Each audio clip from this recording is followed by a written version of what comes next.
All right, everyone, welcome to the step number 2 of 6 figures to building a 6-figure store with Shopify. And this is going to be focused on building your store. Now, before I get started, I want to mention that I'm talking about building your store from kind of a high-level overview in this, and really focused more on actually building a brand, okay?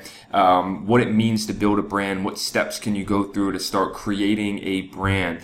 The actual mechanics of building a store, I have separate videos for that are further down in the Ecom Empires Academy, right? I have actual case study stores that you can look at for 2 different stores where I'll show you the exact process of going through the actual mechanics, over the shoulder training of building this store, right? But what I've never done before in the Ecom Empires online training is actually created just these concepts, right? These ideas of how do you build a brand right from the start? Basically, how do you create something that looks like a brand, right? It's not necessarily about building the brand. Building a real brand takes time, right? I'm talking about creating something that looks like a brand right from the start so that people will trust and buy.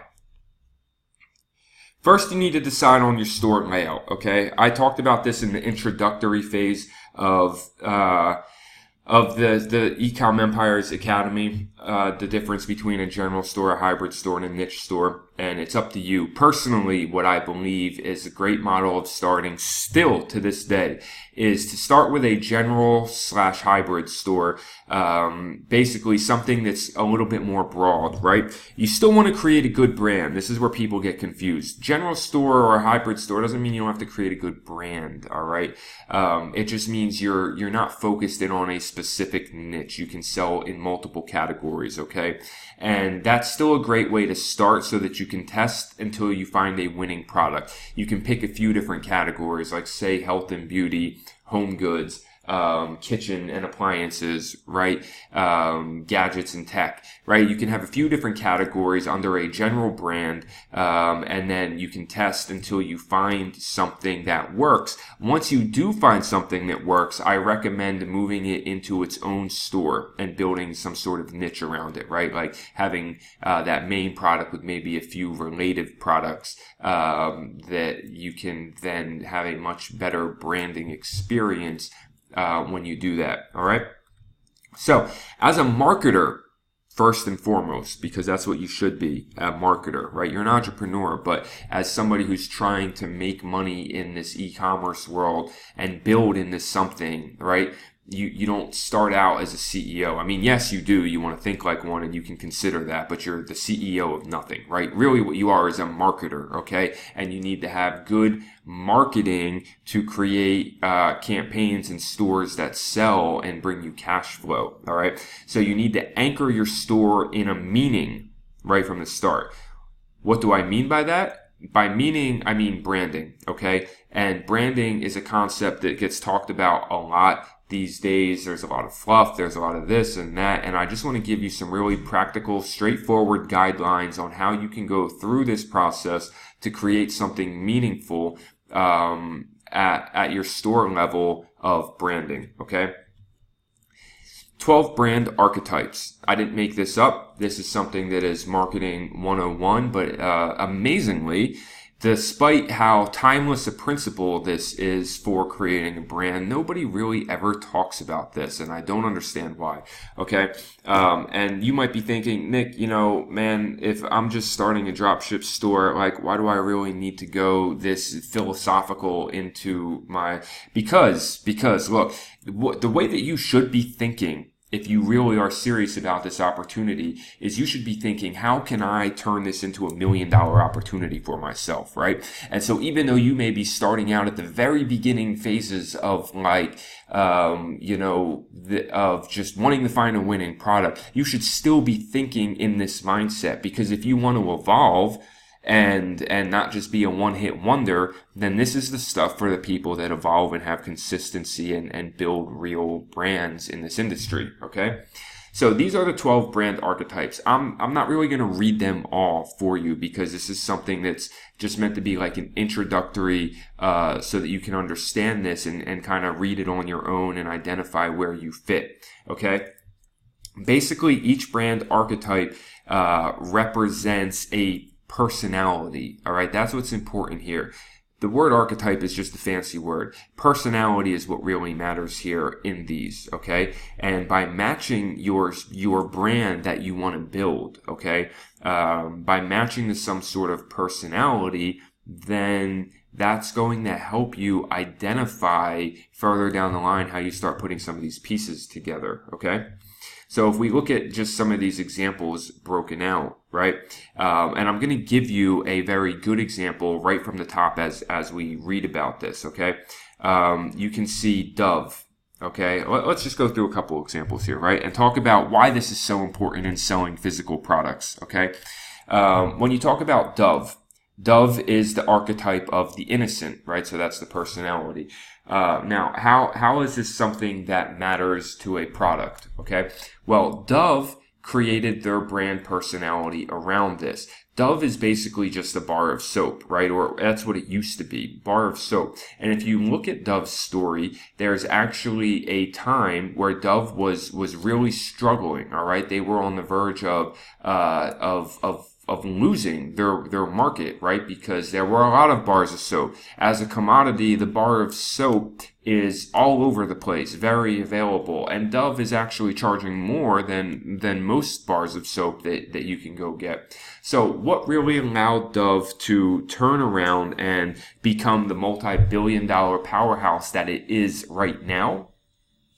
Dove created a campaign, okay? And the campaign was, let me think about this so I don't get it wrong. It was something along the lines of every woman is beautiful. As a matter of fact, let me just look it up so I don't mess it up. Okay, so I looked it up really quickly here. All right, so it was Dove's campaign for Real Beauty that was launched in 2004, almost, like coming up on 20 years ago now, right? 16 years. Okay, and the slogan for that was, "You are more beautiful than you think." All right. And so Dove found this amazing marketing angle, all right, that made them much more than a bar of soap. Okay. So that's how powerful this is. That's where this is next level thinking of, yes, none of us are starting out at this level, but if we aspire to grow into this level, this is the type of thinking that you use in taking a product and turning it into something much, much more, right? This has nothing to do with soap, right? But it's this Real Beauty campaign that targeted women to celebrate them with the idea that you are more beautiful than you think. And that was huge for them. You can just look at the results. You can look this up and study it since they launched that in 2004. It has been a massive powerhouse campaign for them, right? So that's the kind of idea that we're talking about, right? Nike has a similar story. When Nike was started by Phil Knight, whenever that was, decades ago now in the 80s or the 70s or something. I'm not a historian on that. But what I do know is that Nike was started with the idea of just, a sneaker, right? Like it was a sneaker. That was the original product that Phil Knight was selling to people. And he had something unique at first, but then people started to copy him, okay? And so Phil realized that he needed to reinvent what Nike was about. He needed to make it about more than the product. And that's when what Nike did was starting to incorporate athletes and Olympic gold medalists and, creating this image of the hero. Okay, creating this image of the hero that everybody aspired to be. And it became about more than just a shoe. It became about a lifestyle. It became about an entire product lineup that would fit, all these different categories. And now Nike even has apps, right, that you can track your entire fitness. And they have, entire programs dedicated just within that. When you're part of Nike, you are oftentimes you are part of their entire ecosystem, okay? They've become much more than just a product from where they started with a shoe. They have grown into this mega brand, and they've done it by identifying with this personality of the hero, okay?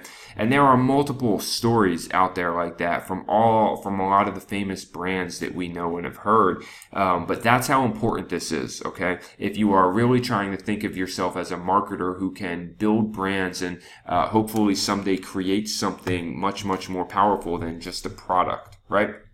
So, you can read through here how this has been done, and these archetypes fit, right? And the idea is that you want to choose one that you think will match, right? Even if you're just doing a general store and you want to do something based on the rebel or something based on the regular guy, right? Like, you can do that, but you're looking for a personality that you can identify, okay? Because when you have that personality, that's what's going to help you create an identity.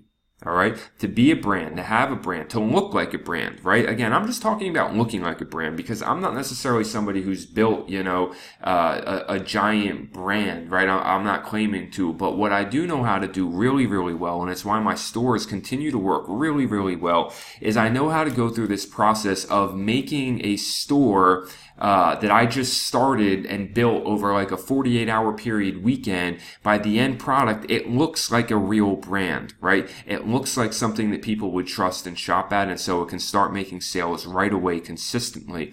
And I've also used these things to really apply working with other brands and other stores and other larger companies that have, brought me in to help with their branding and identifying how they can do certain things to really get better results, right? And so that's what I'm sharing with you here.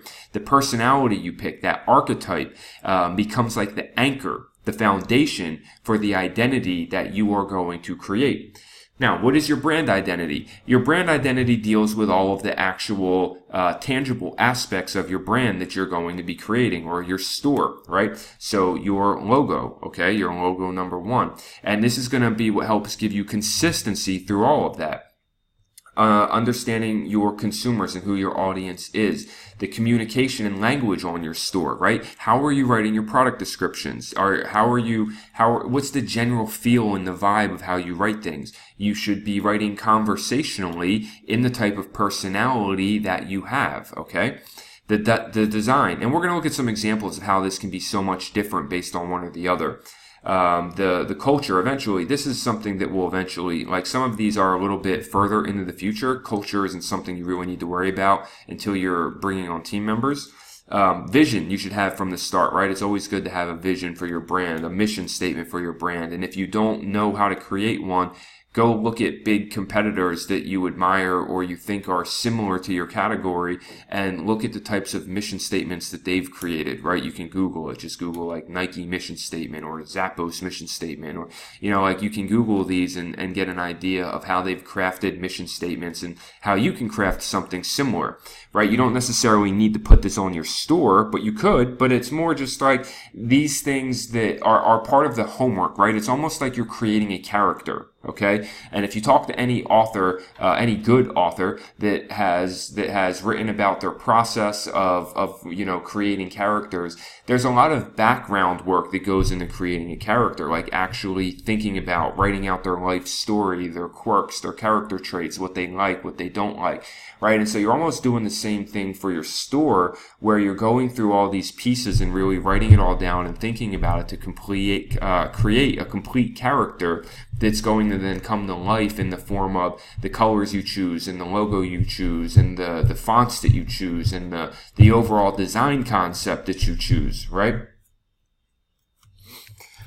And it helps you create the user experience for your brand. Okay, so the user experience is basically how people are perceiving your brand, or how people are perceiving your store when they're on it. And user experience talks about a few different things, right? So this is kind of how you can break it down. Not everything necessarily applies, because Shopify takes care of a lot of this when you just use a good theme. But basically, you just want to think about overall, like, think, for example, of if you go to a mall, right? And if you go to a mall and you walk into a high-end store, like a Gucci store or a Louis Vuitton store, you're going to notice that that store has been very carefully designed, and the products have been placed carefully. There's a rhyme and a reason, and a lot of money and time and attention has been spent on the overall interior design. And that creates an experience. That creates a customer experience walking into that store that's meant to match the brand. It's the same thing with your store online. You want to think about this like people are walking into it, and what are they experiencing when they walk into it on a subconscious level with the colors that you use and the things I already mentioned, right? The font that you use and the overall language of how you're describing things and basically the story you're creating, okay? So those things all play a factor in what you're doing, right? You also want your store to be very usable, meaning like your menus should be complete and full and very easy to read and see, and easy to find your shipping policy and your return policy, and like easy to go through the checkout process, okay? So these all go into your user experience, and they're all part of creating the image of a brand when you're getting started. Elements to think about that affect, okay? We talked about the perception, your identity, the message and attitude. This includes the product descriptions. Don't make the mistake, you're going to hear me mention this again in the future, but don't make the mistake of thinking that, oh, because big brands don't need to write big product descriptions, I don't either. Big brands don't need to write big product descriptions because they're already big brands, right? You need to write good product descriptions, and the best way to do it is conversationally in the personality of the store that you are creating, okay? Again, the colors and style, right? The logo and images. We're going to look at some examples. Making sure that you're consistent across your social media channels with all of the same colors and branding and overall messaging. The after purchase experience matters, right? And in the beginning, when you're drop shipping, this is hard to control, but we're going to talk about some things you can do further along in some of these training videos that you can use to help deliver a good after purchase experience. Of course, the checkout, customer service. I'm mentioning some of these things now that you should be thinking about, right? But I go into more depth in some of this stuff later. This is just meant to be kind of a high level overview of just branding in general, okay?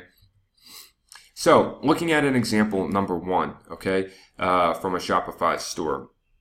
This is a brand for renewable water, all right? And just by looking at it, you get a very open, clean, kind of renewable feel, right? I mean, you really do, based on the green and blue colors and the very open white space and the light blue font, and kind of the sketch type logo and designs, right? You get just like a very open, clean feel about this, a progressive type feel, as opposed to something like this.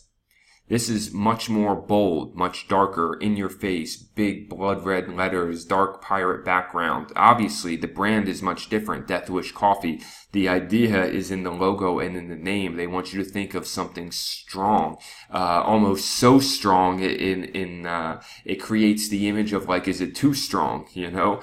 And they have a very, very different type of branding than this, okay? So this is just to get you in the idea of how different your setup, your overall images and logo and fonts and colors can really create an entirely different experience just in the image itself.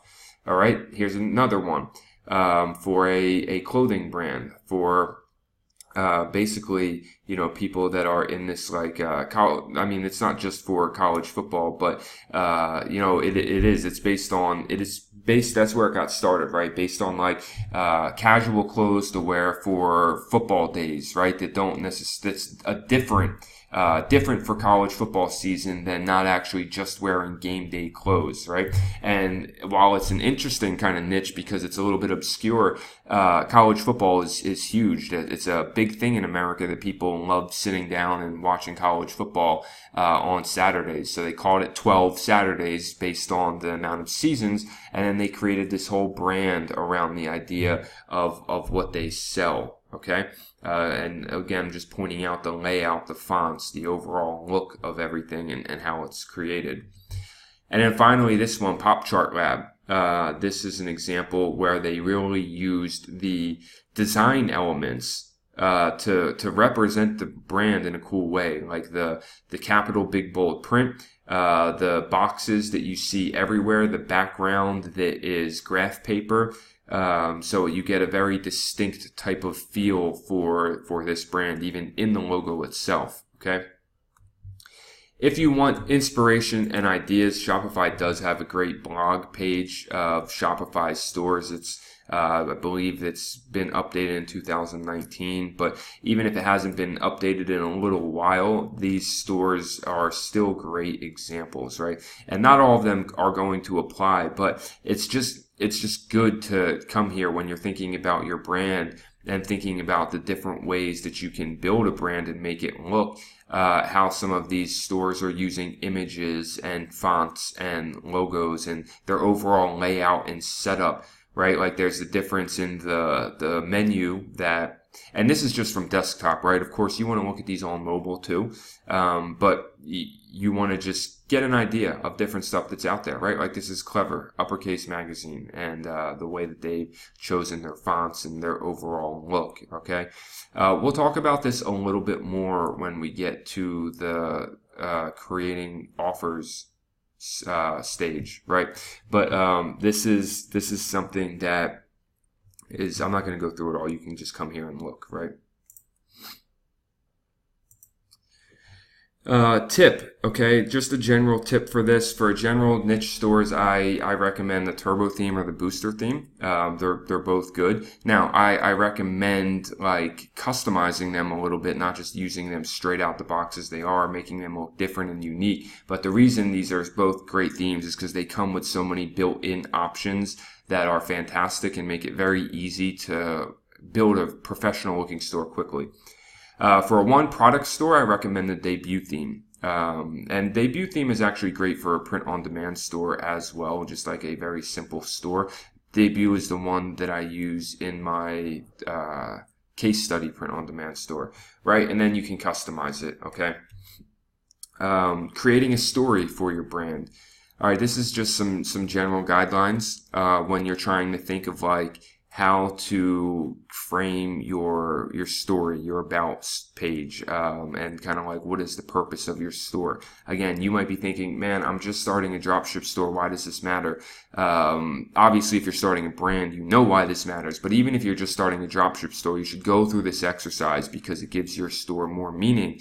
And that is something that has an effect overall on the performance, I promise you. All right, so first, market research, understanding your customer, like really doing the research of your customer and thinking about who they are, the main categories of people you're selling for. Are there any unique angles you can use to stand out compared to other stores, like better customer service or better delivery or better product selection or better price even, but that's one that everybody tries to use, so it's not very unique nowadays. It's almost expected. Being specific in what you're doing. So learning the lingo of customers if you're trying to sell to a certain niche, understanding the message of your overall, your store and just like your purpose as a store and what you're offering, as value to your customers. Creating emotion. People buy on emotion and they justify with logic, okay? So anytime, and we're going to go over this more in the next video with product descriptions, but anytime you can make it about the outcome and copywriting, okay? Understand copywriting, study copywriting, learn copywriting. This is such a valuable skill. It's one of the most valuable skills that you can learn, and copywriting teaches you how to understand people's desires and emotions and write words that then uses those emotions to create an experience that makes people want to buy. All right. A persuasion that makes people want to buy. And so these are just some tips for how you can start creating a story for your brand, even at a simple level of a dropship store that will help you stand out compared to other stores. And here are some examples of stores that do well. I'm not going to open all of these, but and some of these may come in and out of style as this goes on, but all of these are basically dropship stores except for these two, Gear Bunch, Canvas Cultures. Gear Bunch is a really great print-on-demand store example that sells all kinds of different print-on-demand items, from sneakers to hoodies to shoes to leggings. Canvas Cultures, as the name sounds, is a great store that just does canvas items for different types of niches. The rest of these are mostly dropship stores. Some of these dropship stores have bad overall customer ratings. Sugar and Cotton seems to have gotten kind of bad over the past year, but they still sell and they still generate a decent amount of traffic every month if you look at their store. So they're still doing something right. Some of these other ones have evolved a little bit. You can see the evolution of a dropship store into a bigger brand, because as they make money, they've reinvested money into better design, better packaging experience, better overall content experience, like BlueCrate.com. These guys have done that well. So looking at all of these, though, you can get certain ideas and tips. Inspire Uplift is another one that's done that well, invested great into their content and their overall marketing and improving themselves as more of a identifiable brand now and not just a dropship store. So this kind of helps pull it all together, I think, in what you're, just in the idea of building a brand, whether you are doing that as whether you're doing that as a dropship store, or you're doing that as a niche store, or you're starting out with your own product, or a local business trying to get started on Shopify. There's great things that you can take from all the examples I showed you here, between the Shopify blog and between these stores for dropshipping and print on demand. And overall, keeping the principles that I mentioned at the top of your mind as you're creating your brand identity and the perception of what you want. And just remember, from here, this was a short video about the concepts, right? Like teaching you the ideas of how you start off looking like a great brand. What is the thought process behind that? That's here in this video. To see the mechanics of it, two things. Number one, as we go through the rest of these videos, for example, in creating a great offer and in the optimize your store, those two, I talk a lot about some of the actual elements on your store pages, your product pages, your home pages, looking at like how you should set things up that makes things work, right? But also, there are case studies included somewhere in the Ecom Empires Academy of building actual stores and applying all of this stuff in step by step, showing you live of case study stores that I've built to put it all into practice. Okay, so you have everything you need in here.